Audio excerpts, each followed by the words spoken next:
අයිබෝවන් සිසු දරුදරියනි අද දේශපාලන විද්‍යාව පාඩම් මාලාවේ යටතේ මම ඔබ සමග සාකච්ඡා කිරීමට බලාපොරොත්තු වෙන්නේ 1978 ව්‍යවස්ථාව යටතේ ජනාධිපති ධූරය සම්බන්ධයෙන්. මෙම මාතෘකාවට අදාළ නිපුණතාව 1978 ව්‍යවස්ථාව යටතේ ඇති වූ ආණ්ඩු ක්‍රමයේ ව්‍යුහාත්මක ලක්ෂණ ආයතනික සංයුතිය සහ බල තුලනය හඳුනාගෙන පැහැදිලි කරයි. එහි නිපුණතා මට්ටම 1978 ව්‍යවස්ථාවෙන් සිදු කරන ලද ආණ්ඩු ක්‍රම ව්‍යුහය බල කේන්ද්‍රණය සහ ආයතනික සංයුතිය පිළිබඳ අධ්‍යයනය කරයි. 1978 ආණ්ඩු ක්‍රම ව්‍යවස්ථාව අපි මූලික වශයෙන් කෙටි හැඳින්වීමක් සිදු කරමු. 1978 දෙවන ජනරජ ආණ්ඩු ක්‍රම ව්‍යවස්ථාව මේ රට දේශපාලන ඉතිහාසයේ සුවිශේෂ සම්දිස්ථානයක් හැටියට අපි හඳුන්වනවා. දේශපාලන විද්‍යාව ඉගෙන ගැනීමේදී අපි මුල් වශයෙන් 1833 කෝල්බ්‍රුක් කැමරන් ප්‍රතිසංස්කරණය පිළිබඳව, ඒ වගේම 1910 ක්‍රූ මැකලම් ආණ්ඩු ක්‍රමය පිළිබඳව, ඒ වගේම 1920 මැනින් ප්‍රතිසංස්කරණය පිළිබඳව, මැනින් ඩෙවෙන්ෂර් 1924 ප්‍රතිසංස්කරණය පිළිබඳව, ඒ වගේම සුවිශේෂ සම්දිස්ථානයක් වන 1931 ඩොනමෝර් ආණ්ඩු ක්‍රමය පිළිබඳව අපි අධ්‍යයනය කරනවා. ඊට අමතරව ඔබ දන්නවා 1947 ඇති කරපු සෝල්බරි ආණ්ඩු ක්‍රම ප්‍රතිසංස්කරණය, ඒ අර්ථයේ ඩොමිනියන් තත්ත්වයක් යටතේ අපේ රට පාලනය කිරීමේ අවකාශය ලැබෙනවා. 1947 පවත්වපු 47 පවත්වන ලද මැතිවරණයෙන් අනතුරුව අපිට 1948 නිදහස ලැබෙනවා. ඉන් අනතුරුව 1972 පළමු ජනරජ ආණ්ඩු ක්‍රම ව්‍යවස්ථාව නිර්මාණය වෙනවා. ඒ තමයි අපි එක විදිහක ස්වෛරී ස්වාධීන ජනරජයක් බවට පත්වීමේ අවස්ථාව 1972. ඒ දක්වා ඩොමිනියන් නැත්නම් අර්ධ නිදහසක් සහිත රාජ්‍යයක් හැටියට තමයි ක්‍රියාත්මක වුණේ. 1972 පස්සේ 1978 77 පත්වෙච්ච නව රජය 1978 දෙවන ජනරජ ආණ්ඩු ක්‍රම ව්‍යවස්ථාව නිර්මාණය කරනවා. අපේ ආණ්ඩු ක්‍රම ඉතිහාසයේ දෙස කෙටියෙන් සලකලා බැලීමේදී 1978 දෙවන ජනරජ ආණ්ඩු ක්‍රම ව්‍යවස්ථාව ශ්‍රී ලංකා ආණ්ඩු ක්‍රම ඉතිහාසයේ සුවිශේෂ සම්දිස්ථානයක් නැත්නම් අලුත් වෙනසක් ඇති කරපු විප්ලවී වෙනසක් ඇති කරපු අවස්ථාවක් හැටියට අපිට සඳහන් කරන්නට පුළුවන්. ප්‍රංශ ආණ්ඩු ක්‍රමය පදනම් කරගත් ගෝලිස් පන්නේ ආණ්ඩු ක්‍රමයක් මෙරටට හඳුන්වා දුන්න අතර එය පාර්ලිමේන්තු ආණ්ඩු ක්‍රමයෙන් මිදී යාමක් බව සඳහන් කරනවා. ප්‍රංශයේ ඇති කරපු ආණ්ඩු ක්‍රම ප්‍රතිසංස්කරණය විශේෂයෙන් ප්‍රංශයේ හිටපු ජනාධිපති චාල්ස් ඩිගෝල් විසින් බ්‍රිතාන්‍ය සහ ඇමරිකා ආණ්ඩු ක්‍රම පදනම් කරගනිමින් ප්‍රංශයේ සුවිශේෂ ආණ්ඩු ක්‍රම ප්‍රතිසංස්කරණයක් ඇති කරනවා. එම ආණ්ඩු ක්‍රම ප්‍රතිසංස්කරණය එක්තරා ආකාරයක ජනාධිපතිවරයා මූලික කරගත්ත ජනාධිපතිවරයාට අධික බලය සහිත ආණ්ඩු ක්‍රම ප්‍රතිසංස්කරණයක්.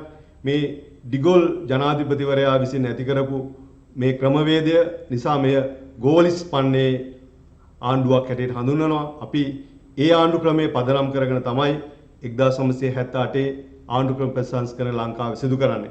මේ සම්බන්ධයෙන් පරීක්ෂණයක යෙදෙන ඒ.ජේ. විල්සන් මහතා 1979 දී රචනා කරන කෘතියක් The Gaulish System in Asia වශයෙන්. ඒ වගේම තවත් කෘතියක් ඔහු රචනා කරනවා The Constitution of Sri Lanka. ඒතර මේ කෘති දෙකේ අත වශයෙන් මේ ගෝලිස් කියන වචනය සඳහන් වෙනවා. ඒ නිසා අපි දේශපාලන විද්‍යාව හැදෑරීමේදී මේ ප්‍රංශ ආණ්ඩු ක්‍රමයේ පදනම් කරගත්ත ගෝලිස් පන්නේ ආණ්ඩු ක්‍රම ප්‍රතිසංස්කරණයක් හැටියට 1978 ආණ්ඩු ක්‍රම ප්‍රතිසංස්කරණය හඳුන්වනවා. 1978 දෙවන ජනරජ ව්‍යවස්ථාව මෙරට දේශපාලන ඉතිහාසයේ සුවිශේෂ සම්දිස්ථානයක් හැටියට අපි හඳුන්වනවා. ඒ වගේම ප්‍රංශ ආණ්ඩු ක්‍රමයේ පදනම් කරගත්ත ගෝලිස් පන්නේ ආණ්ඩු ක්‍රමය මෙරට හඳුන්වා දුන් බව සඳහන් කරා. මෙම ව්‍යවස්ථාව නිර්මාණය කිරීමට අදාළ මූලික අදහස ගෙන එනු ලැබුවේ හිටපු ජනාධිපති ජේ.ආර්. ජයවර්ධන මහතා විසින් 1966 දෙසැම්බර් 14 වෙනිදා ශ්‍රී ලංකා විද්‍යා අභිවර්ධන සංගමයේ 20 වෙනි සැසිවාරයේදී තමයි මොහු මේ අදහස් පළ කළේ. අත වශයෙන්ම ජේ.ආර්. ජයවර්ධන ජනාධිපතිවරයා මේ විධායක ජනාධිපතිවරණයක් නැත්නම් බලතල සහිත ජනාධිපතිවරයෙක් නිර්මාණය කිරීම සම්බන්ධ අදහස් දරුව අයෙක්.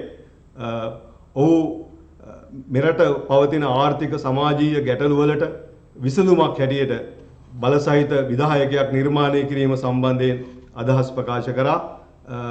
ඔහු මේ අදහස ඇත්ත වශයෙන්ම 1972 ආණ්ඩුක්‍රම ව්‍යවස්ථා සම්පාදක මණ්ඩලය වෙතත් ඉදිරිපත් කරා. නමුත් එහිදී ඒ අදහස ප්‍රතික්ෂේප වුණා.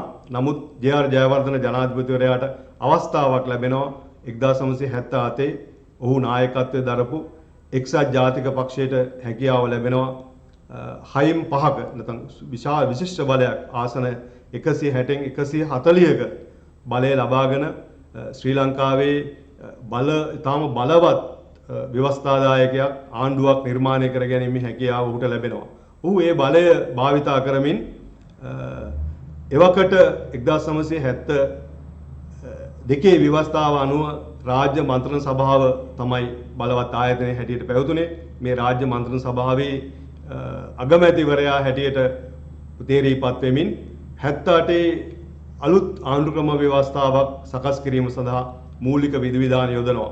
ඔහු ප්‍රබලීන් රැසකකින් සමන්විත කමිටුවක් පත් කළා. විශේෂයෙන් නීතිඥයෝ රැසක් පත් කරගෙන මේ ව්‍යවස්ථාව නිර්මාණය කිරීමට මූලික අඩිතාලම යොදනවා. ඒ අනුව 1978 සැප්තැම්බර් 7 දින සිට මේ 78 ව්‍යවස්ථාව ශ්‍රී ලංකාව තුළ ක්‍රියාත්මක කිරීම ආරම්භ කරනවා. ඒ වගේම අපේ රටේ උත්තරීතර නීතිය වශයෙන් 78 ව්‍යවස්ථාව ක්‍රියාත්මක වීම ආරම්භ වෙන්නේ 1978 සැප්තැම්බර් 7 දින සිට. ඒ අනුව ශ්‍රී ලංකා ප්‍රජාතාන්ත්‍රික සමාජවාදී ජනරජය ලෙස හැඳින්වීමට පටන් ගන්නවා. 1978 සිට මේ දක්වා වසර 42ක කාලය තුළ මෙම ව්‍යවස්ථාවට සංශෝධන 20ක් සිදු කර තිබෙනවා. 20 වෙනි සංශෝධනය ඔබ දන්නවා මේ වර්ෂයේ තමයි සිදු කරනු ලැබුවේ. මේන් විශේෂයෙන් 13 වන සංශෝධනය අපේ රටේ පළාත් සභා ක්‍රමය නිර්මාණය වෙනවා. ඒ වගේම 17, 18, 19 ඒ වගේම 20 වෙනි සංශෝධන හොඳින් අධ්‍යයනය කිරීම උසස් පෙළ විෂය නිර්දේශය අධහදාරණ ශිෂ්‍යයන් හැටියට ඔබට අතිශයින් වැදගත් වෙනවා. මේ රූප වලින් දැක්වෙන සුවිශේෂ පුද්ගලයන් ඔබ හඳුනනවාද? අත වශයෙන්ම මෙම ඡායාරූප වලින් දැක්වෙන්නේ අපේ රටේ හිටපු ජනාධිපතිවරු සියලුම දෙනා. මුල්ම අපි දන්නවා ජනාධිපති හැටියට සඳහන් කරොත් මුල්ම ජනාධිපතිවරයාට අපි සඳහන් කරන 1972 ව්‍යවස්ථාවෙන් නිර්මාණය වෙච්චි නැත්නම් 72 ව්‍යවස්ථාවෙන් ඇති කරන ලද නාමික ජනාධිපති ධූරය. ඒ ජනාධිපති ධූරය යටතේ ලංකාවේ ජනාධිපතිවරයා හැටියට තේරීපත් වුණේ විලියම් ගෝපල්ලව මහතා. ඔහු ඇතරම අගමැතිවරයා විසින් තමයි පත් කරේ. අපි කියනවා නාමික විධායක ජනාධිපති ධූරයක්. ඊට කලින් අග්‍රාණ්ඩුකාරය ධූරය තිබ්බා. ඒ වගේම අගමැතිවරයා ප්‍රමුඛ කැබිනට් මණ්ඩලය තමයි අත වශයෙන්ම සත්‍ය විධායක හැටියට එවිට ක්‍රියාත්මක වුණේ. නාමික විධායක හැටියට තමයි 1972 ව්‍යවස්ථාවේදී ජනාධිපති ධූරය ක්‍රියාත්මක වුණේ. නමුත් 78 ව්‍යවස්ථාවේ ජනාධිපතිවරයා එබන්දෙක් නෙවෙයි. ඔහු මුළු රටේම ජනතාවගෙන් තේරීපත් වන නැත්නම් ජනමත ජනාධිපතිවරණයකින් තේරීපත් වන පුද්ගලයෙක්. මුළු රටම එකම ඡන්ද කොට්ටාසයක් හැටියට මහජනයාගේ සම්පූර්ණ බලය සහිතව පත්වන පුද්ගලයෙක්. මුල් වතාවට 1982 දී මුල් වතාවට පවත්වපු ජනාධිපතිවරණයෙන් ශ්‍රී ලංකාවේ ප්‍රථම ජනාධිපතිවරයා හැටියට ජේ.ආර්. ජයවර්ධන මහතා තේරීපත් වෙනවා. මේ විධායක ජනාධිපති ධූරය නැමැති සිහිනය ඔහුගේ සිතේ තමයි වැඩිපුර පළපදියම් වෙලා තිබුණේ. ඒ නිසා ඔහුගේ අදහස අනුව නැත්නම් ඔහු විසින් නිර්මාණය කරපු ජනාධිපති ධූරය රාජ්‍ය මන්ත්‍රණ සභාවට ගෙනෙන ලද යෝජනාවක් අනුව 1978 සිට ඔහු විධායක ජනාධිපති ධූරයට පත් වෙනවා. ඔහු මුල් වතාවට 1982 දී ජනාධිපතිවරණයක් පවත්වලා මෙරට ප්‍රථම විධායක ජනාධිපතිවරයා හැටියට දෙවෙනි වරට ජයග්‍රහණය ලබා ගන්නවා. ඉන් අනතුරුව ඔහුගෙන් අනතුරුව ලංකාවේ ජනාධිපතිවරයා බවට පත් වෙන්නේ මේ දෙවෙනි ඡායාරූපයේ සඳහන් දකින ආර් ප්‍රේමදාස ජනාධිපතිවරයා. එම ජනාධිපතිවරයා 1993 දක්වා ලංකාවේ ජනාධිපතිවරයා හැටියට කටයුතු කරනවා. ඔහු හදිසියේ ත්‍රස්තවාදී ප්‍රහාරයකින් ඝාතනයට ලක් වෙනවා. ඒ සුවිශේෂී අවස්ථාවක් අපේ රටේ ඉතිහාසයේ. ඉන් අනතුරුව ශ්‍රී ලංකාවේ ජනාධිපතිවරයා බවට තේරීපත් වෙන්නේ ඩී.බී. විජේතුංග ජනාධිපතිවරයා අනුප්‍රාප්තිකයා වශයෙන් එවකට අගමැතිවරයා හැටියෙන් වශයෙන් ඔහු කටයුතු කරේ. ඔහුට අවස්ථාව ලැබෙනවා පාර්ලිමේන්තුවේ බහුතරයේ කැමැත්තෙන් ඉතිරි කාල සීමාව ජනාධිපතිවරයා හැටියට කටයුතු කරන්න. මම හිතනවා මෙම විෂය හදාරන නැත්නම් දේශපාලන විද්‍යාව විෂය හදාරන දරුදරියන් හැටියට ඒ අවස්ථාව සම්බන්ධයෙන් ඔබට දැනුමක් තිබීම අවශ්‍යයි. ජනාධිපතිවරයා මිය යාමෙන් පස්සේ දූර කාලය තුල මිය යාමෙන් පස්සේ කුමන ක්‍රියාවලියක්ද සිදු වෙන්නේ කියන එක අත වශයෙන්ම ජනාධිපතිවරයා මිය යාමෙන් අනතුරුව අගමැතිවරයා එම දූරයේ తాවකාලිකව වැඩ බැලීම සඳහා පත් වෙනවා. ඉන් අනතුරුව පාර්ලිමේන්තුවේ බහුතරයේ කැමැත්ත මත තමයි ඉතිරි කාලය සඳහා ජනාධිපති ධූරය දැරීමට ජනාධිපතිවරයා තේරීපත් වෙන්නේ. ඒ අනුව 1993 මැයි මාසේ නැත්නම් මැයි 1 වෙනිදා තමයි ප්‍රේමදාස ජනාධිපතිතුමා ඝාතනය වෙන්නේ. ඉන් අනතුරුව ඩී.බී. විජේතුංග මහතා ශ්‍රී ලංකාවේ ජනාධිපතිවරයා හැටියට කටයුතු කිරීම ආරම්භ කරනවා. ඉන් අනතුරුව 1994 දී පැවැත්වපු ජනාධිපතිවරණයෙන් ශ්‍රී ලංකාවේ සිව්වන විධායක ජනාධිපතිනිය හැටියට චන්ද්‍රිකා බණ්ඩාරනායක කුමාරතුංග මැතිණිය තේරීපත් වෙනවා. එතුමිය ගෙන් අනතුරුව අපේ රටේ ජනාධිපතිවරයා බවට පත් වෙන්නේ මහින්ද රාජපක්ෂ ජනාධිපතිවරයා. ඔහු වත්මන් ශ්‍රී ලංකාවේ අග්‍රාමාත්‍යවරයා. වාර දෙවරක් ඔහු ලංකාවේ ජනාධිපතිවරයා හැටියට ජනාධිපතිවරණවලින් තේරීපත් වෙනවා. ඉන් අනතුරුව 2015 වර්ෂයේ පවත්වපු ජනාධිපතිවරණයෙන් ජනාධිපතිවරයා බවට තේරීපත් වෙන්නේ මෛත්‍රීපාල සිරිසේන මහතා. ඉන් අනතුරුව 2019 වර්ෂයේ පවත්වපු ජනාධිපතිවරණයෙන් වත්මන් ජනාධිපති ගෝඨාභය රාජපක්ෂ මහතා ශ්‍රී ලංකා ජනරජයේ ජනාධිපතිවරයා හැටියට තේරීපත් වෙනවා. 1978 විධායකයේ යටතේ ජනාධිපති ධූරය සම්බන්ධයෙන් අපි කරුණු කීපයක් සාකච්ඡා කරලා බලමු. 1978 ව්‍යවස්ථාවට අනුව ජනාධිපති ධූරය සඳහා ඉදිරිපත් වීමට අවශ්‍ය මූලික සුදුසුකම් කීපයක් තිබෙනවා. ශ්‍රී ලංකාවේ පුරවැසියෙකු වීම, අවුරුදු 35 සම්පූර්ණ වීම, මෙය මුල් ව්‍යවස්ථාවේ අවුරුදු 30 වශයෙන් තමයි සඳහන් වුණේ.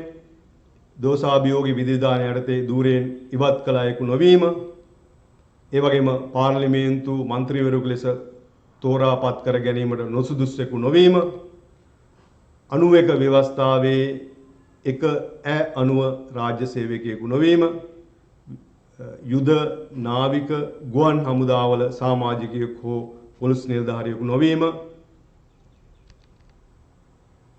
ඉහත සුදුසුකම් සහිත අයෙකුට ජනාධිපති ධූරය සඳහා ඉදිරිපත් වීමේ හැකියාව තිබෙනවා. ඒ වගේම අපේ රටේ ජනාධිපතිවරණය පැවැත්වෙන්නේ මුළු රටම එකම ඡන්ද කොට්ටාසයක් හැටියට පදනම් කරගනිමින්, අපි කියන කේවල ඡන්ද කොට්ටාසයක් පදනම් කරගනිමින් තමයි මේ තනි අපේක්ෂකයා තෝරාපත් කර ගැනීම සඳහා ජනාධිපතිවරණය පැවැත්වෙන්නේ. මේ අත්දැකීම මම හිතනවා සෙසු දරුදරයන්ට තිබෙනවා. ඔබ දන්නවා අපි පසුගිය වර්ෂයේ නොවැම්බර් මාසයේ මෙබඳු අත්දැකීමකට ඔබ මුහුණ දුන්නා. මම හිතනවා ඔබ ඒ වන විට අපොස උසස් පෙළ පන්තිවලට ඇවිත් සිටියේ, දේශපාලන විද්‍යාව විෂය තෝරගෙන හිටියේ. ඒ නිසා ඔබ මේ පිළිබඳව බොහොම උනන්දුවෙන් අධ්‍යයනය කරන්න ඇති කියලා මම කල්පනා කරනවා. ඒ අවස්ථාවේ ඔබ දන්නවා අපේක්ෂකයෝ රැසක් ඉදිරිපත් වුණා ජනාධිපති ධූරය සඳහා. ඒ ජනාධිපතිවරණය පැවැත්වුණු ආකාරය පිළිබඳව ඔබට අවබෝධයක් ඇති. මුළු රටේම ජනතාව එකම ඡන්ද කොට්ටාසයක් හැටියට සලකමින් තමයි මේ තනි අපේක්ෂකයා තෝරා ගැනීම සඳහා ජනාධිපතිවරණයේදී ඡන්දය පාවිච්චි කරන්නේ. ඒ වගේම ජනාධිපති ධූරය සඳහා ඉදිරිපත් වෙන්න පුළුවන් පිළිගත් දේශපාලන පක්ෂයකින්, ඒ වගේම ස්වාධීන අපේක්ෂකෙක් වශයෙන් ඉදිරිපත් වෙන්න පුළුවන්. ජනාධිපති ධූරය සඳහා ශ්‍රී ලංකාවේ පවත්වන ජනාධිපතිවරණවලදී විශාල සංඛ්‍යාවක් මේ සඳහා ඉදිරිපත් වෙනවා. මේ අතරින් පිළිගත් දේශපාලන පක්ෂ වලින් ඉදිරිපත් වෙන අපේක්ෂකයන් ඉන්නවා. ඒ වගේම ඊටත් වඩා වැඩි සංඛ්‍යාවක් ස්වාධීන අපේක්ෂකයෝ හැටියට ඉදිරිපත් වීමක් දකින්න ලැබෙනවා. කොහොම නමුත් අපි දකිනවා අපේ රටේ ජනාධිපතිවරණ ඉතිහාසය දෙස බැලීමේදී ප්‍රධාන දේශපාලන පක්ෂ අතර තමයි මේ ජනාධිපතිවරණ සටන සිදු වෙන්නේ. ඒ වගේම ජනාධිපතිවරණයකදී ඡන්දදායකයා ඡන්දය ප්‍රකාශ කළ යුතු ආකාරය අතිශයින් වැදගත්. මේ සුවිශේෂී අවස්ථාවක් හැටියට අපි සලකන්න පුළුවන්. අත වශයෙන්ම අපේක්ෂකයන් ඉදිරිපත් වන අපේක්ෂකයන් සංඛ්‍යාව අනුව තමයි ඡන්දදායකයා ඡන්ද ප්‍රකාශ කළ යුතු ආකාරය මෙහිදී තීරණය වෙන්නේ. විශේෂයෙන් ජනාධිපතිවරණය සඳහා අපේක්ෂකයන් දෙදෙනෙකු ඉදිරිපත් වෙලා තිබෙනවා නම් එක් ඡන්දයක් අපේක්ෂකයන්ට හිමි වෙනවා, එක් ඡන්දයක් ඡන්දදායකයන්ට හිමි වෙනවා. ඒ වගේම ඡන්දදායකයන් දෙදෙනෙකු ඉදිරිපත් වෙලා තියෙන අවස්ථාවක මූලික ඡන්දයට අමතරව තවත් එක් වර්ණයක් නැත්නම් තවත් එක් ඡන්දයක් හිමි වෙනවා. අපේක්ෂකයන් දෙදෙනෙකු නම් මූලික ඡන්දයට අමතරව ඒ තවත් එක ඡන්දයක් හිමි වෙනවා. ඒ වගේම අපේක්ෂකයන් දෙදෙනෙකුට වැඩි නම් මූලික ඡන්දයට අමතරව අතිරේක වර්ණ දෙකක් හිමි වෙනවා. තමන් වඩාත් කැමැති අපේක්ෂකයන් දෙදෙනෙකුට 1 2 3 වශයෙන් මනාප 3ක් ලබා දීමේ අවස්ථාව ලැබෙනවා. ඡන්දදායකයාගේ අභිමතයේ පරිදි මේ මනාප ප්‍රකාශ කරන්න පුළුවන්. දැන් අපේ රටේ ජනාධිපතිවරණ ඉතිහාසය ගත්තම මම කලින් සඳහන් කරා වගේ සෑම අවස්ථාවකම අපේක්ෂකයන් තිදෙනෙකුට වඩා ඉදිරිපත් වෙලා තිබෙනවා. ඒ නිසා අපේ රටේ මැතිවරණ ජනාධිපතිවරණ ඉතිහාසයේ ඡන්දදායකයන්ට අවස්ථාව ලැබුණා 1 2 3 වශයෙන් මනාප 3ක් ප්‍රකාශ කරන්න හැම අවස්ථාවකම. හැබැයි අපේ රටේ ජනාධිපතිවරණයේදී ඡන්ද ප්‍රකාශ කිරීම දෙස විමර්ශනශීලීව බැලුවම අපිට පැහැදිලි කරුණක් තිබෙනවා. මේ 1 2 3ට අමතරව අපේ ජනතාව පුරුදු වෙලා තියෙනවා මේ කතිර ලකුණ යොදන්න. ඒ නිසා කතිර ලකුණත් යොදනවා. ඉතින් එහෙම වුණාම එක් අපේක්ෂකයෙකුට තමයි මේ ඡන්දය ලැබෙන්නේ. ඒ නිසා මේ දෙවෙනි තුන්වෙනි මනාප සම්බන්ධයෙන් එච්චර ලොකු අවබෝධයක් ජනතාව තුළ තිබෙනවා කියලා අපිට විශ්වාස කරන්න අමාරුයි. ඒ නිසා මම විශ්වාස කරනවා දේශපාලන විද්‍යාව හදාරන ශිෂ්‍ය ශිෂ්‍යාවන් හැටියට මේ දැනුම සමාජගත කරන්නට ඕන. අත වශයෙන්ම අපේ රටේ ජනාධිපතිවරණ දෙස බලපුවම අපිට පේනවා ප්‍රධාන දේශපාලන ධාරාවෙන් ඉදිරිපත් කරන අපේක්ෂකයෙකු 50%ට වඩා ඒකාන්ත බෞද්ධරයක් ලබා ගනිමින් ජනාධිපතිවරයා හැටියට හැම අවස්ථාවකම තේරීපත් වෙනවා. හැබැයි මේ ජනාධිපතිවරණ විධිවිධාන යටතේ එක් අපේක්ෂකයෙක් 50%ක ඡන්ද ලබා ගැනීමට අවස්ථාවක් නොලැබුණොත් දෙවන සහ තුන්වන මනාපය ගණනය කිරීමට සිදු වෙනවා. හැබැයි එවැනි අවස්ථාවක් උදා වුණොත් ගැටලු සහගත තත්ත්වයක් ලංකාවේ ඡන්ද ප්‍රකාශ කිරීමේ ස්වභාවය අනුව සමහර විට ඇති වෙන්නට පුළුවන්. ඒ නිසා අපි අවබෝධයක් තියෙන්නට ඕන. අත වශයෙන්ම ඉදිරිපත් වන අපේක්ෂකයන් දෙස බලලා ඔවුන්ගේ අනුපිළිවෙල අනුව තමන්ගේ පළමු මනාපය, දෙවෙනි මනාපය, ඒ වගේම තුන්වෙනි මනාපය ව්‍යවස්ථානුකූලව ලකුණු කිරීම සඳහා ඡන්දදායකයන් දැනුවත් කරන්න නැත්නම් ඡන්දදායකයන් ඒ පිළිබඳ අවබෝධයක් ලබා දීම අවශ්‍යයි කියලා කල්පනා කරනවා. ඊළඟට ජනාධිපතිවරයෙක් ජයග්‍රහණය කරන අපේක්ෂකයා නැත්නම් ජනාධිපතිවරණයෙන් ජයග්‍රහණය කරන අපේක්ෂකයා 5 අවුරුදු නිල කාලයකට තමයි තේරීපත් වෙන්නේ වර්තමාන ව්‍යවස්ථාවේ ප්‍රතිපාදන අනුව. නමුත් මුල් ව්‍යවස්ථාව අනුව ජනාධිපතිවරයාගේ දූර කාලය වසර 6ක් හැටියට සමයි සඳහන් වුණේ. මේ ආණ්ඩුක්‍රම ව්‍යවස්ථාවට ඇති කරන ලද 19 වන සංශෝධනය යටතේ තමයි මේ නිල කාලය අවුරුදු 5ක් ලෙස අඩු කරනු ලැබුවේ. ඒ වගේම ජනාධිපතිවරණයේදී ප්‍රකාශිත වළංගු ඡන්ද සංඛ්‍යාවෙන් ඒකාන්ත බහුතරයක් 50%ට වැඩි නියත බහුතරයක් ජයග්‍රාහී අපේක්ෂකයා ලබා ගැනීමට සිදු වෙනවා. ඒ කියන්නේ මුළු රටේම ජනතාව ඡන්දය ප්‍රකාශ කිරීමෙන් අනතුරුව ඒ මුළු ඡන්ද සංඛ්‍යාවෙන් 50%කට වැඩි බහුතර ඡන්ද සංඛ්‍යාවක් ජයග්‍රහණය කරපු අපේක්ෂකයා විසින් ලබා ගත යුතු වෙනවා. අපේ මැතිවරණ ඉතිහාසය ගත්තම රටේ පවත්වපු සෑම ජනාධිපතිවරණයකදීම එක් අපේක්ෂකයෙක් 50%කට වැඩි ඒකාන්තර බහුතරයක් ලබාගෙන තිබෙනවා. ඒ නිසා ඒකාන්තර බහුතරයක් ලබා ගැනීමෙන් ජයග්‍රාහකයා බවට පත් වුණා. අපේ රටේ පවත්වපු මැතිවරණ ජනාධිපතිවරණ 8ෙදිම ඒ තත්ත්වය තමයි අපිට දකින්න පුළුවන් වුණේ. ඒ නිසා දෙවන හා තුන්වන මනාප ගණන් කිරීමක් සඳහා යොමු වීමට අවස්ථාවක් ලැබුණේ නැහැ. ඊළඟට අපි ජනාධිපති ධූරයේ හිස්වීමට අදාළ ආණ්ඩුක්‍රම ව්‍යවස්ථාවේ 38.1 සඳහන් කරුණු කීපයක් සම්බන්ධයෙන් සාකච්ඡා කරමු. පළවෙනි කරුණ ජනාධිපතිවරයා මිය යාම. මම මුලින්ම සඳහන් කරා අපේ රටට මේ අත්දැකීම තිබෙනවා. 1993 මැයි 1 වෙනි දින ශ්‍රී ලංකාවේ හිටපු ජනාධිපති ආර් ප්‍රේමදාස ජනාධිපතිවරයා ත්‍රස්තවාදී ප්‍රහාරයකින් ඝාතනයට ලක් වෙනවා. එතකොට මේ ප්‍රායෝගික උදාහරණය ඉන්න අනතුරුව අනුප්‍රාප්තිකයා හැටියට නැත්නම් අගමැතිවරයා වැඩ බලන ජනාධිපතිවරයා හැටියටත් අනතුරුව ඔහු පාර්ලිමේන්තුවේ වැඩි කැමැත්තෙන් ජනාධිපතිවරයා හැටියට ඉතිරි කාලය සඳහා වැඩ බැලීමට පත් වෙනවා. ඒ වගේම ඉල්ලා අස්වීමෙන් ජනාධිපති ධූරය හිස් වෙනවා. ඒ වගේම පුරවැසි භාවය අහෝසි කිරීම, ඒ වගේම ස්වකීය දූර කාලය ආරම්භ වූ දින සිට සති දෙකක් තුළ වැඩ බාර නොගැනීම, ජනාධිපතිවරයා ධූරයෙන් ඉවත් කිරීම, ඒ වගේම පත්වීම ශ්‍රේෂ්ඨාධිකරණය විසින් ප්‍රතික්ෂේප කිරීම වෙන මේ කරුණු ජනාධිපති ධූරය හිස්වීමට බලපාන ව්‍යවස්ථානුකූල කරුණු හැටියට සඳහන් කරන්නට පුළුවන්. 1978 විධායකය 1978 ආණ්ඩුක්‍රම ව්‍යවස්ථාව මගින් ගොඩනගන ලද ආණ්ඩුක්‍රමය ද්විත්ව විධායක ස්වරූපයක් සහිත ආණ්ඩුක්‍රමයක් හැටියට තමයි අපි හඳුන්වන්නේ. ඒකක් තමයි ජනාධිපති ආණ්ඩුක්‍රමයක ලක්ෂණ. අනිත් එක පාර්ලිමේන්තු ආණ්ඩුක්‍රමයක ලක්ෂණ. මේ ලක්ෂණ දෙකම 78 විධායකය තුල දකින්න ලැබෙනවා. මහජන ඡන්දයෙන් තේරීපත් වන ජනාධිපතිවරයෙක් සහ පාර්ලිමේන්තු මැතිවරණයකින් තේරීපත් වන අග්‍රාමාත්‍යවරයා ඇතුළු කැබිනට් මණ්ඩලයක් තමයි මේ කොටස් දෙක. ඒ නිසා දේශපාලන විධායකයෙක් හැටියට 78 ව්‍යවස්ථාව මේ ද්විත්ව ස්වරූපයක් පවතින බව ඔබ දැනගන්නට ඕන. ජනතාවගේ ඡන්දයෙන් තේරීපත් වන ජනාධිපතිවරයෙකු සහ පාර්ලිමේන්තු මැතිවරණයකින් පසු පාර්ලිමේන්තුවේ බලය හිමි කරගන්නා පක්ෂයෝ කණ්ඩායමෙන් පත් කරන ලබන අගමැතිවරයෙක් ඒ වගේම අමාත්‍ය මණ්ඩලයකින් මේ ද්විත්ව විධායකය සමන්විත වෙනවා. 1978 ජනාධිපතිවරයා සතු බලතල සහ කාර්ය කිහිපයක් අපි ඊළඟට සාකච්ඡා කරමු.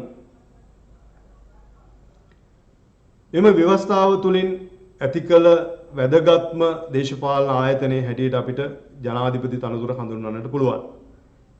ව්‍යවස්ථාවේ 7 වන පරිච්ඡේදයේ 31 ව්‍යවස්ථාව අනුව ජනාධිපතිවරයා රාජ්‍යයේ නායකයා, ඒ වගේම විධායකයේ නායකයා, ආණ්ඩුවේ නායකයා, ඒ වගේම සන්නද්ධ සේවාවන්හි සේනාධිනායකයා වශයෙන් හඳුන්වනවා. ජනාධිපතිවරයා සතු බලතල සහ කාර්ය අපි කොටස් කීපයක් යටතේ සාකච්ඡා කරමු. මුලින්ම ජනාධිපතිවරයා රාජ්‍ය නායකයා ලෙස හිමිවන බලතල. ශ්‍රී ලංකා ජනරජයේ ප්‍රථම පුරවැසියා වීම, ජාතික උත්සව නියෝජනය කිරීම, විදේශයන් තුල ලංකාව නියෝජනය කිරීම, රාජ්‍ය මුද්‍රාව පරිහරණය කිරීම, නම්බු නාම පිරිනැමීම, අන්තර්ජාතික ගිවිසුම් හා එකඟතාවයන්ට එළඹීම, වැදගත් අවස්ථාවන්හි ප්‍රකාශ නැත්නම් පණිවිඩ නිකුත් කිරීම, වරදකරුවන්ට සමාව දීම, ඒ වගේම මරණීය දණ්ඩනය ලබා දීම සහ අභය දානය ලබා දීම, ඒ වගේම විදේශීය තානාපතිවරුන් සහ අනිකුත් නියෝජිතයින් පිළිගැනීම. රාජ්‍ය නායකයා වශයෙන් 1978 ව්‍යවස්ථාව අනුව ජනාධිපතිවරයා තමයි පිළිගන්නේ අපි. නිසා රාජ්‍ය නායකයා හැටියට ප්‍රථම පුරවැසියා හැටියට ජනාධිපතිවරයාට සුවිශේෂ බලතල රාශියක් මේ යටතේ හිමි වෙනවා. ඔබ දකිනවා ජාතික උත්සව නියෝජනය කිරීමේදී ජනාධිපතිවරයා ප්‍රමුඛත්වයෙන් කටයුතු කරනවා. ඒ වගේම විදේශයන් තුල ලංකාව නියෝජනය කරන්නේ ජනාධිපතිවරයා. ඒ වගේම රාජ්‍ය මුද්‍රාව පරිහරණය කරනවා. ජනාධිපතිවරයාට පුළුවන් නම් වුණාම ප්‍රදානය කරන්නට රටේ සුවිශේෂ පුද්ගලයන්ට. ඒ වගේම අන්තර්ජාතික ගිවිසුම් එකඟතාවයන්ට එළඹීමේදී ජනාධිපතිවරයාට තීරණාත්මක කාර්යයක් ඉටු කරන්න පුළුවන්. අත වශයෙන්ම ජනාධිපතිවරයා තමයි මේ බඳු කරුණකදී ප්‍රමුඛත්වය ගන්නෙ. ඒ වගේම ඔබ දකිනවා වැදගත් අවස්ථාවල ජාතික උත්සව එහෙම නැත්නම් රටේ සුවිශේෂ අවස්ථාවල පණිවිඩ නිකුත් කිරීම ඒ වගේ දේවල් අර මම මුලින් සඳහන් කරා වගේ විශේෂයෙන් වරදකරුවන්ට සමාව දීම, ඒ දඬුවම් ලිහිල් කිරීම, එහෙම නැත්නම් මරණ දඬුවම ලබා දීම සඳහා ජනාධිපතිවරයාගේ නිර්දේශ අවශ්‍යයි. ඒ වගේම වැරදිකරුවන්ට සමාව දීමේ අර්ථයේ මරණීය දණ්ඩනයට නියම වූ අයෙකු පවා නිදහස් කිරීමේ හැකියාව ජනාධිපතිවරයා සතු වෙනවා. එතකොට විදේශීය තානාපතිවරුන් හා නිකුත් නියෝජිතයින් පිළිගැනීම මේ බඳු අවස්ථාව ඔබ ජනමාධ්‍ය ඔස්සේ නැත්නම් විශේෂයෙන් රූපවාහිනියේ දකිනවා. විවිධ විදේශීය තානාපතිවරුන් නියෝජිතයින් ලංකාවට ආපුවම එය ජනාධිපතිවරයාව බැහැ දකිනවා.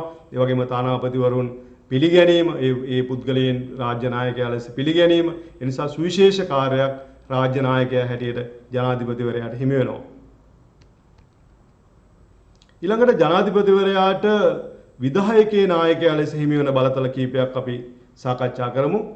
නීතිය හා සාමය පවත්වාගෙන යාම. අත් වශයෙන්ම රටක ප්‍රධාන කරුණක් තමයි නීතිය හා සාමය පවත්වාගෙන යාම. රාජ්‍ය පාලකයෝ රටේ නීතිය සාමය කුමන ආකාරයෙන් ක්‍රියාත්මක වනවාද යන්න පිළිබඳ අවධානයෙන් ඉන්නට ඕන. විශේෂයෙන් ජනාධිපතිවරයා රටේ අපේ රටේ ආරක්ෂක ඇමතිවරයා හැටියට රටේ ආරක්ෂාව සම්බන්ධයෙන් සුවිශේෂ අවධානයක් යොමු කරන්නට සිදු වෙනවා. සමහර අවස්ථාවන් වල අපේ රටේ ඉතිහාසය ගත්තම අපිට පෙනී යනවා මේ නීතිය නැත්නම් සාමය රටේ සාමය සහ නීතිය පවත්වාගෙන යාම දේශපාලන වේදිකාවේ පවා ප්‍රබල මාතෘකාවක් බවට පත් වෙනවා. ඡන්දදායකයින් Tamanගේ ඡන්දය ප්‍රකාශ කිරීමේදී මේ කරුණ කෙරෙහි සුවිශේෂ අවධානයක් යොමු කරන අවස්ථා අපි දැක තිබෙනවා. ඒ නිසා රට තුල නීතිය හා සාමය පවත්වාගෙන යාම එහෙම නැත්නම් රට තුල සාමකාමී වාතාවරණයක් පවත්වාගෙන යාම ඉතා අවශ්‍ය වෙනවා. එහෙම සාමකාමී වාතාවරණයක් රට තුල නොතිබුණොත් විවිධ ගැටලුකාරී තත්ත්වයන්ට සමාජයට මුහුණ පෑමට සිදු වෙනවා. විශේෂයෙන් ශස්ත්‍රවාදී කටයුතු එහෙම නැත්නම් මත්ද්‍රව්‍ය ව්‍යාපාර ඒ වගේම සොරකම අල්ලස දූෂණය මේ වගේ සමාජ විරෝධී ක්‍රියා විශාල වශයෙන් සමාජය තුළ සිදු වෙනවා. ඒ නිසා රටේ නීතිය හොඳින් පවත්වාගෙන යාම එහෙම නැත්නම් නීතිය හොඳින් පවත්වනවාද යන්න සොයා බලා ඊට අවශ්‍ය කටයුතු යෙදීම විධායකයේ ප්‍රධාන කාර්යයක් බවට පත් වෙනවා. ඒ නිසා ජනාධිපතිවරයාට හිමිවන විධායක බලතල අතර මූලික කරුණක් හැටියට නීතිය හා සාමය පවත්වාගෙන යාමේ විධිවිධානයේ යෙදීම අතිශයින් වැදගත් කරුණක් හැටියට ජනතාව සලකනවා. ඒ නිසා ජනාධිපතිවරයාගේ විධායක බලතල අතර ප්‍රමුඛ බලයක් හැටියට රටේ නීතිය හා සාමය පවත්වාගෙන යාම අපිට සඳහන් කරන්නට පුළුවන්. ඒ වගේම රාජ්‍ය ප්‍රතිපත්ති තීරණය කිරීම රාජ්‍ය ප්‍රතිපත්ති තීරණය කිරීම හා ක්‍රියාවට නැංවීම ඔබ දන්නවා රටේ ආරක්ෂාව වගේම රටේ ආර්ථිකය ඒ වගේම රටේ අධ්‍යාපනය රටේ ගමනාගමනය රටේ කෘෂිකර්මය රටේ දීවර කර්මාන්තය මේ වගේ සුවිශේෂී ස්ථාන නැත්නම් සුවිශේෂී කීපයක් තිබෙනවා අවස්ථා කීපයක් රටේ ප්‍රතිපත්ති සකස් කරන්න ඕන රටේ සංවර්ධනය නැත්නම් රටේ අනාගතය මුල් කරගෙන ඒ නිසා ජනාධිපතිවරයා හැටියට ඔහු ජනාධිපතිවරයාට හැකියාව තිබෙනවා මේ ප්‍රතිපත්ති තීරණය කිරීම හා ක්‍රියාවට නැංවීමේදී විශාල බලපෑමක් ඇති කරන්න ඒ වගේම ඒ සඳහා සහාය වීමට ඒ වගේම සමස්ත රාජ්‍ය සේවයේ පාලනය කිරීම ජනාධිපතිවරයාගේ කාර්යයක් හැටියට සඳහන් වෙනවා. ඒ වගේම රාජ්‍ය සේවයේ උසස් නිලධාරීන් පත් කිරීම එම පත් කිරීම සඳහා නිර්දේශ ඉදිරිපත් කිරීම ජනාධිපතිවරයා විසින් සිදු කරනු ලබනවා. ජනාධිපතිවරයා සෑම අමාත්‍යාංශයකටම අමාත්‍යාංශ ලේකම්වරයෙක් පත් කරනවා. ඒ වගේම ජනාධිපති ලේකම්වරයා ඊට අමතරව අමාත්‍යාංශ ලේකම්වරු ඇමතිවරයාට අමතරව අමාත්‍යාංශ ලේකම්වරුන්ට විශාල වගකීමක් තියෙනවා. ඒ අමාත්‍යාංශයේ කටයුතු මෙහෙයවීම නැත්නම් හොඳින් මෙහෙයවීම සඳහා ඍජුව ජනාධිපතිවරයා යටතේ අමාත්‍යාංශ ලේකම්වරු යම් ආකාරයක පාලනයකට නතු වන නිසා අමාත්‍යාංශ ලේකම්වරු හරහා ඕනෑම අමාත්‍යාංශයක් සම්බන්ධයෙන් කටයුතු කිරීමේ හැකියාව නැත්නම් උපදෙස් නිකුත් කිරීමේ හැකියාව මේ යටතේ ජනාධිපතිවරයා සතු වෙනවා. ඒ වගේම විදේශ සේවා නිලධාරීන් ඔබ දන්න ඕනෑම රටක තානාපති සේවය නැත්නම් විදේශ සේවය අතිශයින් වැදගත් වෙනවා. එතකොට මේ විදේශ සේවය හරහා තමයි රටේ අනිත් රටවල් සමග අපි පවත්වන සම්බන්ධතාවල ස්වරූපය නැත්නම් අපේ විදේශ ප්‍රතිපත්තිය තීන්දුව වෙන්නේ. එම නිලධාරීන් කටයුතු කරන ආකාරයෙන් ඒ නිසා ඕනෑම රජයක නැත්නම් ජනාධිපතිවරයා රාජ්‍ය නායකයා හැටියට විදේශ නිලධාරීන් පත් කිරීම සිදු කරනවා. ඒ වගේම ආණ්ඩුවේ ප්‍රධාන නීති නිලධාරියා හැටියට නීතිපතිවරයා පත් කිරීම ජනාධිපතිවරයාගේ කාර්යයක්. නීතිපතිවරයා ඒ වගේම විගණකාධිපතිවරයා පොලිස්පති ඔම්බුස්මන් ඒ වගේ තනතුරු නිර්දේශ කිරීම නැත්නම් ඒ තනතුරු පත් කිරීම ජනාධිපතිවරයා විසින් සිදු කරනු ලබනවා. ඊට අමතරව ඔබ දන්නවා 13 වන සංශෝධනයේ යටතේ ශ්‍රී ලංකාවේ පළාත් සභා ක්‍රමය ක්‍රියාත්මක වුණා. පළාත් සභා දැනට වසර ගණනාවක් වෙනවා. පළාත් සභා මැතිවරණ ශ්‍රී ලංකාවේ පැවැත්වුවේ නැහැ. එනමුත් පළාත් සභා ක්‍රමය ශ්‍රී ලංකාව තුළ ක්‍රියාත්මක වෙනවා. මේ පළාත් සභා ක්‍රමය ක්‍රියාත්මක කිරීම සඳහා ප්‍රධාන වශයෙන් පළාත් සභාවේ ප්‍රධානියා හැටියට නැත්නම් පළාත් සභාවේ විධායක හැටියට කටයුතු කරන්නේ පළාත් ආණ්ඩුකාරවරු. පළාත් ආණ්ඩුකාරවරු එක්තරා ආකාරයක ජනාධිපතිවරයාගේ නියෝජිතයන් හැටියට පත් කරන්නේ.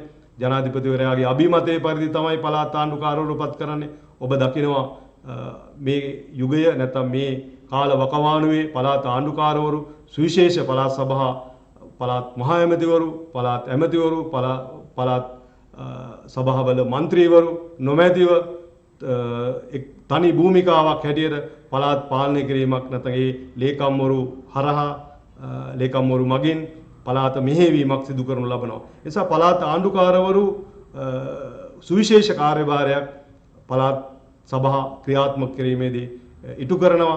මේ පළාත් ආණ්ඩුකාරවරු පත් කරන්නේ අත වශයෙන්ම ජනාධිපතිවරයා විසින් ජනාධිපතිවරයාගේ නියෝජිතයින් හැටියට. ඒ නිසා පළාත් සභාවක ප්‍රධාන විධායකයන් නැත්නම් පළාත් හසුරුවීම සිදු කරන පළාත් ආණ්ඩුකාරවරු ජනාධිපතිවරයාගේ විධායකයේ නායකයා හැටියට තමයි ඔවුන් පත් කරන්නේ. ඊළඟට අපි ජනාධිපතිවරයාට ආණ්ඩුවේ ප්‍රධානියා ලෙස හිමි වෙන බලතල කීපයක් සාකච්ඡා කරමු. අගමැතිවරයා පත් කිරීම. අපි ඇත්තටම ද්විත්ව විධායකයක් ගැන සාකච්ඡා කරා. ජනාධිපතිවරයා තේරීපත් වෙන්නේ වෙනම ජනාධිපතිවරණයකින්. අලුත් ව්‍යවස්ථා සංශෝධනය අනුව ජනාධිපතිවරණ වසර 5කට වරක් පවත්වන්න ඕනේ. ඒතර වසර 5කට වරක් තමයි ජනාධිපතිවරයා තේරීපත් වෙන්නේ. අගමැතිවරයා තේරීපත් වෙන්නේ වෙනම පාර්ලිමේන්තු මැතිවරණයකින්. දැන් ඔබට අත්දැකීමක් තිබෙනවා මේ වර්ෂයේ අපේ රටේ පාර්ලිමේන්තු මැතිවරණයක් පැවැත්වුවා. ඒ පාර්ලිමේන්තු මැතිවරණයේදී ජයග්‍රහණය කරපු දේශපාලන කණ්ඩායම නැත්නම් දේශපාලන පක්ෂයේ නායකයා තමයි අගමැතිවරයා හැටියට පත් වෙන්නේ. මේ අගමැතිවරයා පත් කිරීම සම්බන්ධයෙන් සාකච්ඡා කරනකොට ඒ පිළිබඳ විමසා බලන විට අගමැතිවරයා පත් කිරීම ජනාධිපතිවරයාගේ අභිමතයේ පරිදි සිදුවන බව ඇත්තටම පැහැදිලි වෙනවා. නමුත් ව්‍යවස්ථානුකූලව අගමැතිවරයා ජයග්‍රහණය කරන දේශපාලන පක්ෂයේ නායකයා නැත්නම් වැඩි විශ්වාසය දිනාගත් පුද්ගලයා අගමැතිවරයා හැටියට පත් කිරීම සඳහන් වෙනවා. අපේ රටේ ඉතිහාසය ගත්තම අපි දකිනවා එක්තරා අවස්ථාවක ආර් ප්‍රේමදාස ජනාධිපතිවරයා විසින් ඩී.බී. විජේතුංග මහතා අගමැතිවරයා හැටියට පත් කරනවා. ඒ වගේම 1994 තේරීපත් වෙච්ච චන්ද්‍රිකා බණ්ඩාරනායක කුමාරතුංග ජනාධිපතිනිය විසින් සිරිමාවෝ බණ්ඩාරනායක මැතිණිය අගමැතිවරයා හැටියට පත් කරනවා. ඒක අවස්ථාවක මහින්ද රාජපක්ෂ ජනාධිපතිවරයා විසින් අගමැතිවරයා හැටියට රත්නසිරි වික්‍රමනායක මහතා පත් කරනවා. ඒ බඳු අවස්ථා අපි දැක තිබෙනවා. සමහර අවස්ථාවල ගැටලුකාරී තත්ත්වයන් පවා මේ හරහා නිර්මාණය වෙලා තියෙනවා අපේ රටේ දේශපාලන ඉතිහාසය අධ්‍යයනය කිරීමේදී.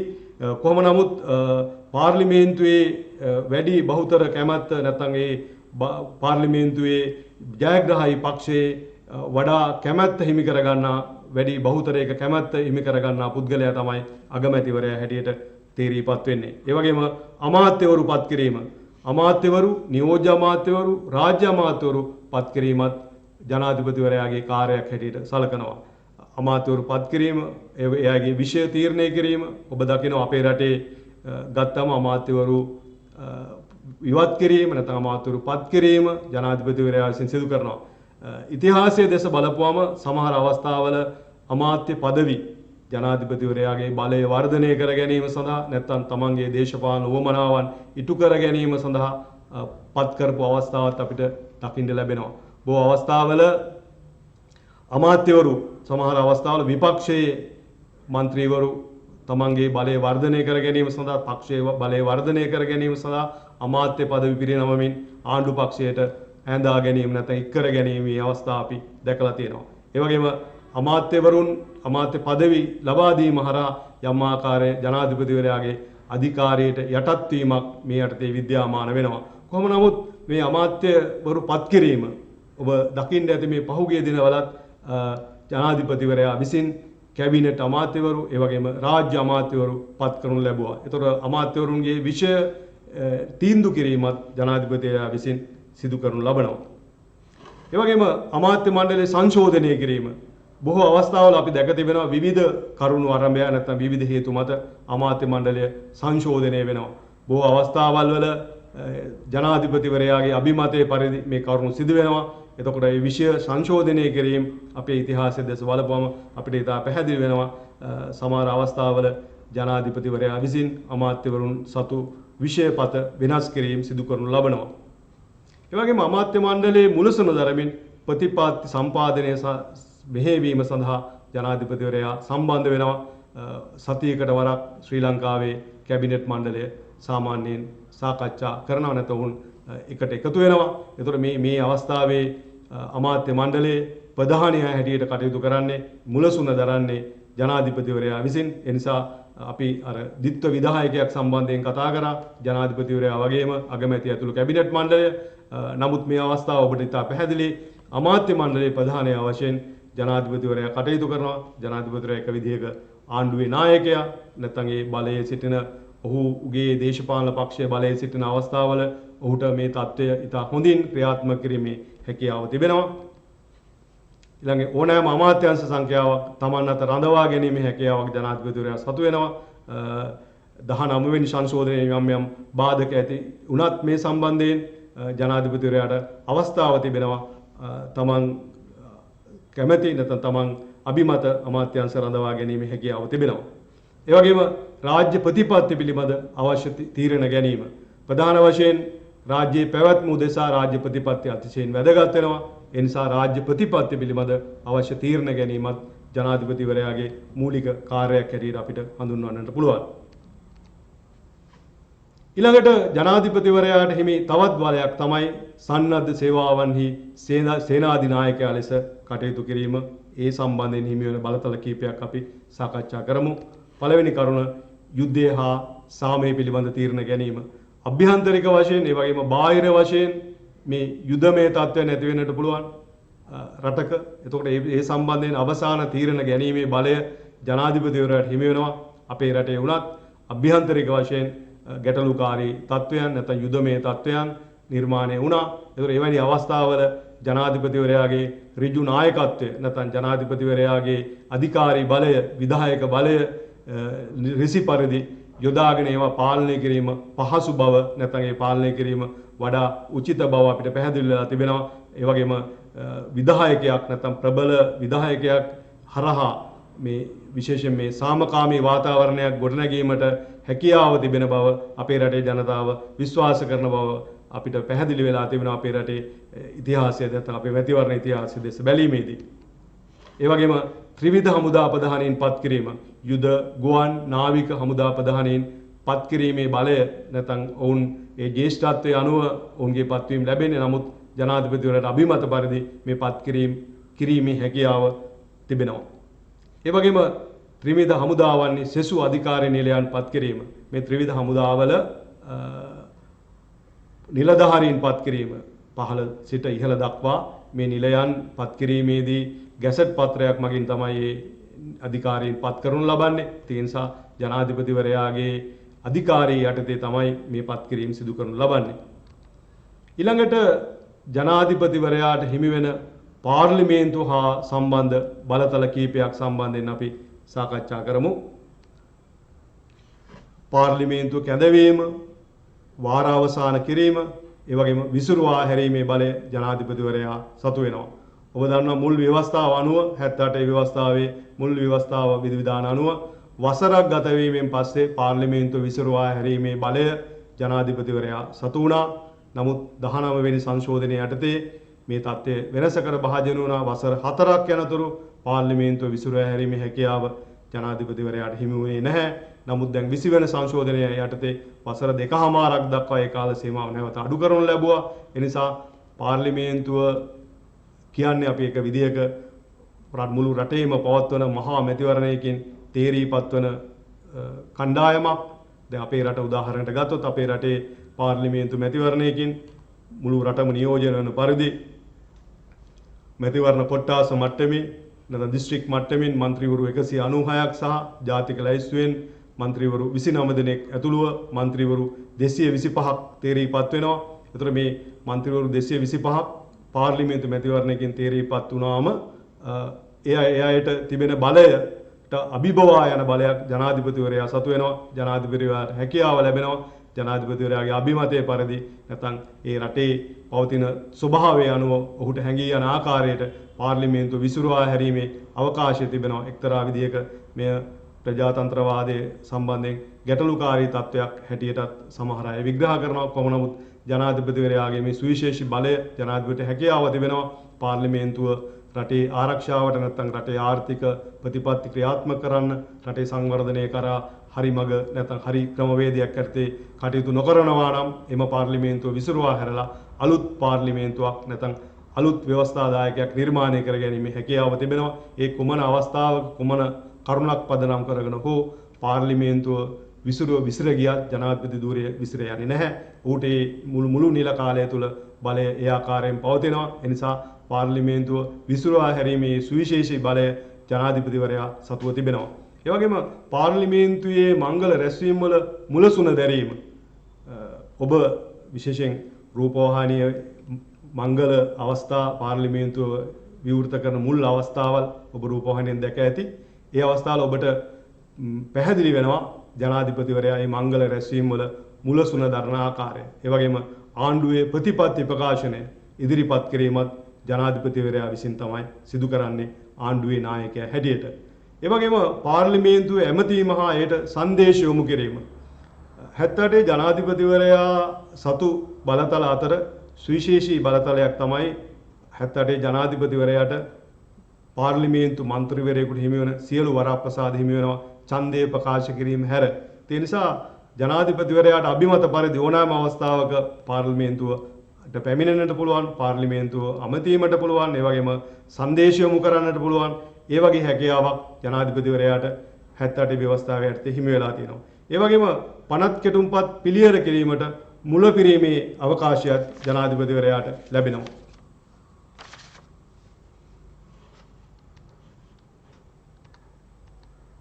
ඊළඟට ජනාධිපතිවරයාට හිමි අධිකරණ බලතල සම්බන්ධයෙන් අපි කරුණු කිහිපයක් සාකච්ඡා කරමු. ජනාධිපතිවරයාට හැකියාව තිබෙනවා ශ්‍රේෂ්ඨාධිකරණයේ අග විනිසුරු ඇතුළු සෙසු විනිසුරුවන් පත් කිරීමට. ඒ වගේම අභියාචනාධිකරණයට සභාපති සහ සෙසු විනිසුරුවන් පත් කිරීම. අපි මේ වර්තමානයේ අපි දකිනවා නව ජනාධිපතිවරයා විසින් Tamanට ලැබුණු බලතල යටතේ විනිසුරුවන් පත් කිරීම සිදු කරනවා. මම හිතනවා ඔබත් මේ සම්බන්ධයෙන් අවබෝධයක් ඇති ඔබට ජනාධිපතිවරයා විසින් මේ දිනවල අපි දකිනවා විනිසුරුවරයන් පත් කිරීම සිදු කරනු ලබනවා. ඒ වගේම අධිකරණ සේවා කොමිෂන් සභාවේ නිර්දේශ මත මහා අධිකරණ විනිසුරුවන් පත් කිරීම, අධිකරණ සේවා කොමිෂන් සභාවේ සභාපති අර සෙසු විනිසුරුවන් පත් කිරීම ජනාධිපතිවරයා සතු අධිකරණ බලතල යටතට ගැලෙනවා. ඒ වගේම ජනාධිපතිවරයා සතු ජනමත විචාරණ පැවැත්වීමේ බලය මේ සුවිශේෂී බලයක්. ජනමත විචාරණ පැවැත්වීමේ බලය 1978 ආණ්ඩුක්‍රම ව්‍යවස්ථාවට එක්වෙච්ච නවාංගයක් තමයි. ඔබ දන්නවා 1978 ව්‍යවස්ථාවට හඳුන්වලා දුන්න නවාංග කීපයක් තිබෙනවා. මැතිවරණ ක්‍රමය, සමානුපාතික නියෝජන ක්‍රමය, ඒ වගේම අපි මූලික මාතෘකාව කරගත්ත විධායක ජනාධිපති ක්‍රමය, ඔම්බඩ්ස්මන් ධූරය, මේ වගේ නවාංග රැසක් 78 ව්‍යවස්ථාවට එකතු වුණා. ඒ අතර සුවිශේෂී එකක් තමයි මේ ජනමත විචාරණ ක්‍රමය.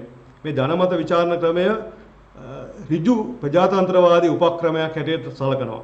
ඒතර මේ සම්බන්ධයෙන් මේ අපිට ප්‍රායෝගික අත්දැකීමක් තිබෙනවා අපේ රටේ ඉතිහාසය දෙස බැලීමේදී 1982 ජේ.ආර්. ජයවර්ධන ජනාධිපතිවරයා ජනාධිපති ධූරයට පත්වීමෙන් අනතුරුව ඔහු 1983 දී ශ්‍රී ලංකාවේ ජනමත විචාරණයක් පැවැත්වීමට කටයුතු කරා. ඒ තිබෙන ව්‍යවස්ථාදායකය මැතිවරණයක් නොමවත්වා තව වසර 6ක් පවත්වාගෙන යාම සඳහා ජනතාවගේ කැමැත්ත වූ විමසනු ලැබුවා. ඒ සඳහා පාවිච්චි කරේ ලාම්පුව සහ කලගෙඩිය කියන සලකුණ. සමහර අය පසු කාලයේ මේ ලාම්පු කලගෙඩි සෙල්ලම වශයෙන් විචාරය කරනු ලැබුවා. කොහොම නමුත් මේ ජනමත විචාරණයේ අර ජනාධිපතිවරණයේ වගේ 50%ක ඒකාන්ත බහුතරයක් නියත බහුතරයක් ලබා ගතහොත් ඒ යෝජනාව ස්ථිර බවට පත් වෙනවා. ඒ නිසා 1983 පවත්වපු ජනමත විචාරණයේදී මේ යෝජනාව ජනතාව විසින් සම්මත කරනු ලැබුවා. එය අපිට තිබෙන අත්දැකීමක් අපේ රටේ ඉතිහාසයේ. මම ශිෂ්‍ය ශිෂ්‍යාවන්ගේ අවධානය යොමු කරන ඒ කෙරෙහි ඔබ මේ කරුණු හොඳින් අධ්‍යයනය කරන්න. ජනමත විචාරණයට උදාහරණයක් හැටියට ඒ කරුණ අපිට ගෙනහැර දක්වන්නට පුළුවන්. ඒ වගේම එය ජනාධිපතිවරයාගේ බලය වර්ධනය කිරීමට ඉවහල් වූ අතර පාර්ලිමේන්තුවේ අධිකාරියට අභියෝගයක් වුණ හැටියට සඳහන් කරනවා. අත වශයෙන්ම ජනාධිපතිවරයා එක ආකාරයක පාර්ලිමේන්තුව ඉක්මවා යාමක් නැත්නම් පාර්ලිමේන්තුවේ අධිකාරියට අභියෝගයක් මතුවෙනවා මේ ජනමත විචාරණ පැවැත්වීමේ ක්‍රමවේදය. ජනමත විචාරණ විධිවිධාන මගින් පාර්ලිමේන්තුව උපායශීලීව මගහැර යමින් ජනාධිපතිවරයාට ප්‍රතිපත්තිමය කරුණු අරඹයා ජනතාවගේ අනුමැතිය සොයන්නට පුළුවන්. ඒ වගේම ජනමත විචාරණ විධිවිධාන යටතේ පාර්ලිමේන්තුවේ 3/2ක ඡන්දයෙන් පමණක් නොව ජනමත විචාරණයකදී ජනතාවගෙන් අනුමැතියෙන්ද සම්මත කළ යුතු බව දැක්වෙන පනත් කෙටුම්පත්. ඒ කියන්නේ ආණ්ඩුක්‍රම ව්‍යවස්ථාවේ සඳහන් වෙනවා පාර්ලිමේන්තුවේ 3/2ක ඡන්දයට අමතරව ජනමත විචාරණයට යොමු කළ යුතු බව දැක්වෙන සුවිශේෂී කරුණු රැසක්. ඒ නිසා මේ ඉබඳු කරුණු සම්මත කිරීමේදී ජනමත විචාරණය සඳහා යොමු වීමේ හැකියාව තිබෙනවා. ඒ වගේම ආණ්ඩුක්‍රම ව්‍යවස්ථාව සංශෝධනය නොකරන ආකාරය, කියන්නේ ආණ්ඩුක්‍රම ව්‍යවස්ථාව සංශෝධනය නොවන ආකාරයේ කවර හෝ පනත් කෙටුම්පතක් පාර්ලිමේන්තුවෙන් ප්‍රතික්ෂේප වූ විටක එවැනි පනත් කෙටුම්පත් ජනමත විචාරණයට යොමු කිරීමේ අවකාශය නැත්නම් හැකියාව ජනාධිපතිවරයා සතු වෙනවා. ඒ වගේම ජනාධිපතිවරයාගේ මතය අනුව ජාතික වැදගත්කමක් ඇති කවර හෝ කරුණක් ජනාධිපතිවරයාට හැඟී යනවා නම් මෙන්න මේ කරුණ ජාතික වැදගත්කමකින් යුක්තයි කියලා ඒ කරුණ ජනාධිපතිවරයාට හැකියාව තිබෙනවා ජනමත විචාරණයක් සඳහා යොමු කිරීමට.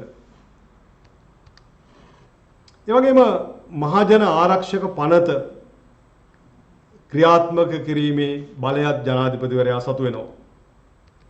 ඒ යටතේ මහජන ආරක්ෂාව හා අදාළ නීතිවලට අනුකූලව අදිස්ත්‍ය අවස්ථා නියෝග පැනවීමේ බලය ජනාධිපතිවරයා සතු වෙනවා. ඔබ දන්නවා රටක ත්‍රස්තවාදී ක්‍රියා, ඒ වගේම විවිධ අපරාධකාරී ක්‍රියා, ඒ වගේම ස්වභාවික ආපදා වැනි තත්ත්වයන් ඇති වෙන්නට පුළුවන්. ඒ වගේම දැන් ඔබ දන්නවා මේ දිනවල මේ COVID-19 වසංගත තත්ත්වය, ඒ වගේ ජාතික ආපදා ඇති වෙන්නට පුළුවන්. හදිසි අවස්ථා.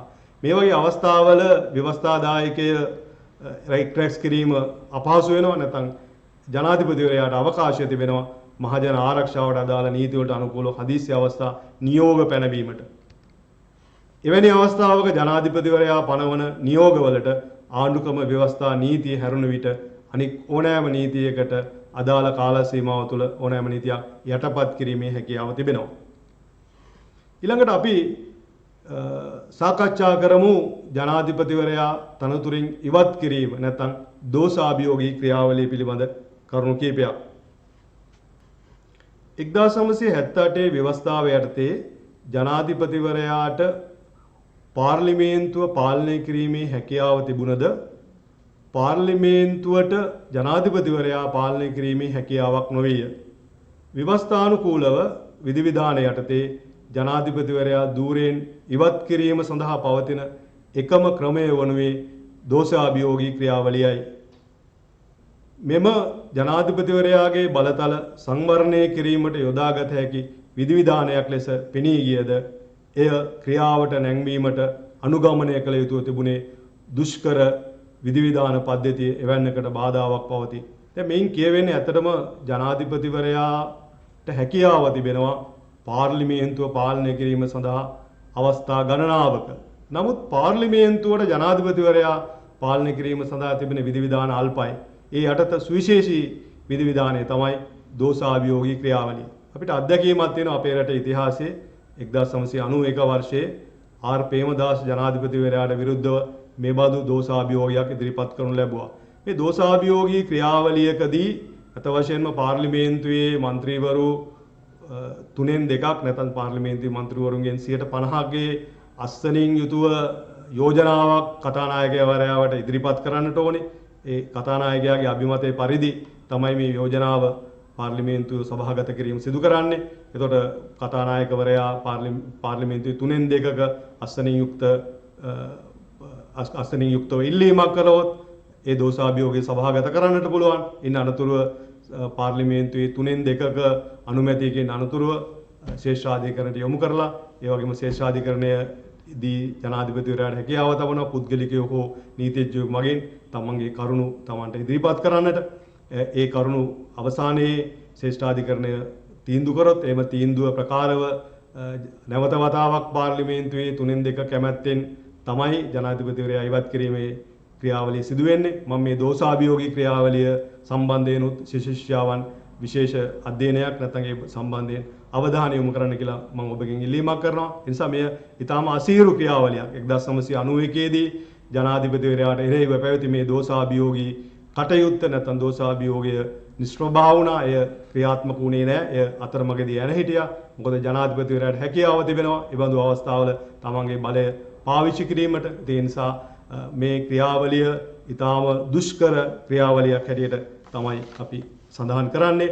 දෝෂාභියෝගයක් ඉදිරිපත් කිරීමට ආණ්ඩුක්‍රම ව්‍යවස්ථාවේ 38 ව්‍යවස්ථාවේ යටතේ සඳහන් වන කරුණු කීපයක් තිබෙනවා. එකක් මානසික හෝ ශාරීරික දුබලතාවයක් මත තම දූරයේ රාජකාරී නියමිත ලෙස ඉටු කළ නොහැකි වීම, ඒ වගේම චේතනාන්විතව ආණ්ඩුක්‍රම ව්‍යවස්ථාව උල්ලංඝනය කිරීම, අල්ලස් ගැනීම, රාජද්‍රෝහී වීම, බලය අයිතු ලෙස භාවිතා කිරීම, චරිත දූෂණය මෙබඳු කරුණු ජනාධිපතිවරයාට එරෙහිව දෝෂාභියෝගයක් ගෙනීමට කරුණු කාරණා වෙනවා. එනිසා මේ දෝෂාභියෝගී ක්‍රියාවලිය යම් ආකාරයක ව්‍යවස්ථානුකූල ක්‍රියාවලියක් වුණාට ප්‍රායෝගිකව ක්‍රියාත්මක කිරීම දුෂ්කර බව තමයි මෙහිදී සඳහන් කරන්නේ.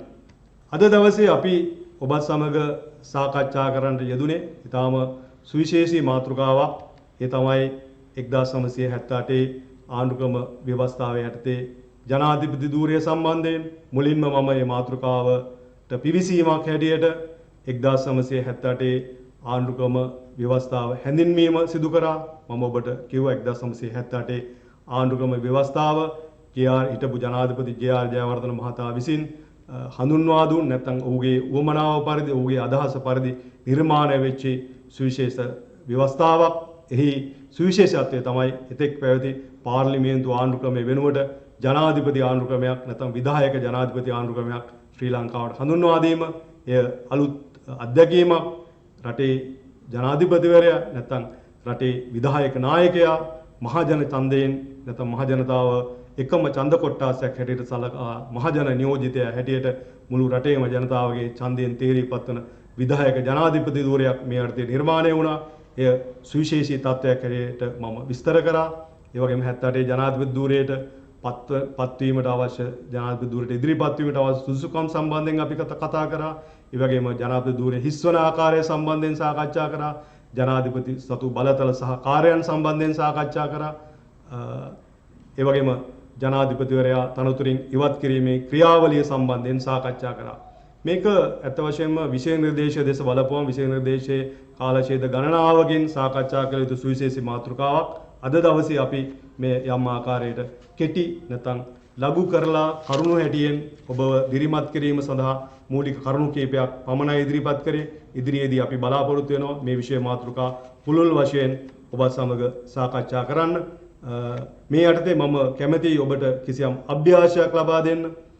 අත වශයෙන්ම අපි අද සාකච්ඡා කරපු මාතෘකාවට අදාළව මම ඔබට පැවරුම් කීපයක් ලබා දෙන්න කැමැතියි. ඉන් පළමුවෙන්න 1972 හා 78 ව්‍යවස්ථා අනුව රාජ්‍ය නායකයා වශයෙන් ජනාධිපතිගේ භූමිකාව විවේචනාත්මකව විමසන්න. නැවත වතාවක් 1972 හා 78 ව්‍යවස්ථා අනුව රාජ්‍ය නායකයා වශයෙන් ජනාධිපතිගේ භූමිකාව විවේචනාත්මකව විමසන්න.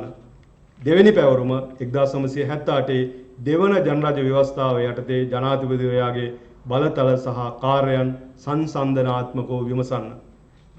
තුන්වෙනි පැවරුම ප්‍රංශ ජනාධිපති ධූරය හා ශ්‍රී ලංකාවේ 1978 ජනාධිපති ධූරය අතර සමානතා විස්තර කරන්න. මම හිතනවා මේ දිනවල ඔබ යම් ආකාරයක විවේකීව ගත කරනවා. ඒ වගේම අධ්‍යයන කටයුතු පාසල් මට්ටමින් සිදු කිරීමට නොහැකි නිසා යම් අපහසුතාවයකට ඔබපත් වී තිබෙනවා. ඒ නිසා සිසු දරු දැරියනි මේ අභියෝගාත්මක අවස්ථාවේ ඔබේ අනාගතය වඩා සාර්ථක කර ගැනීම සඳහා ලබා දෙන මේ ගුරු ගෙදර වැඩසටහනෙන් උපරිම ප්‍රයෝජන ගන්න කියලා මම ඔබෙන් නිලීමක් කරනවා. ඒ වගේම අපස උසස් පෙළ දේශපාලන විද්‍යාව විෂය හදාරන වැඩිහිටි දරු දැරියන් හැටියට මේ දවස්වල ඔබගේ මූලික අවධානය ඔබගේ අධ්‍යාපන කටයුතු කෙරෙහි යොමු වෙන්නට ඕන. මේ විෂය කරුණු බොහෝ ප්‍රායෝගික කරුණු. මේ දැනුම ඔබට ලබා ගත හැකි ප්‍රවේශ ගණනාවක් තිබෙනවා.